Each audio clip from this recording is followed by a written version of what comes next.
係 Tony 哥你好，今日第6集啦。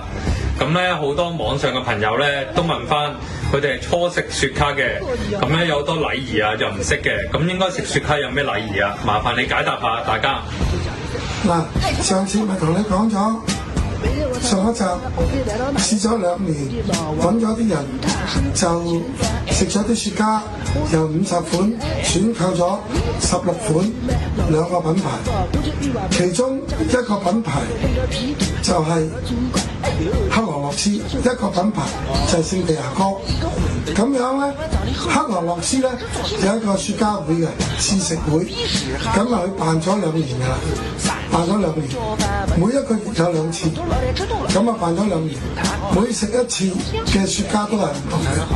我知道響聽日嘅6月28號就係食呢一隻，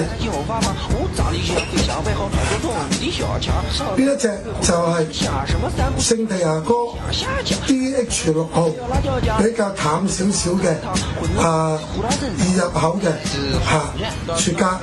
呢一個聖地牙哥就係古巴人做其中一個品味，適合香港同埋中國好 hit 嘅牌子嘅口味嘅雪茄。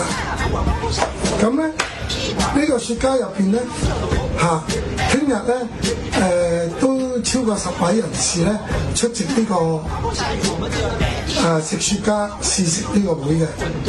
咁同埋咧，你問咩禮儀咧？我覺得咧，你應該去參加克羅洛斯呢個雪茄試食會，唔使錢嘅喎，呢2年都冇收過錢嘅喎，咁啊嚟飲杯嘢，飲杯咖啡又好，飲杯檸檬茶又好，咁啊可以試食下咯。仲有咁多資深茄友喺度食緊，咩禮儀適合你？點樣食？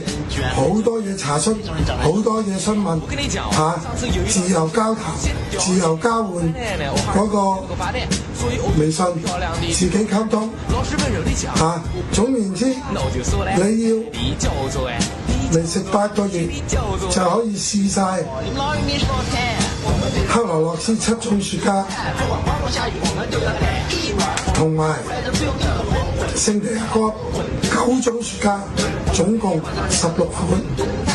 咁聽日再會有錄影俾你睇到。咁我哋第7集再講，拜拜。拜拜，多謝晒。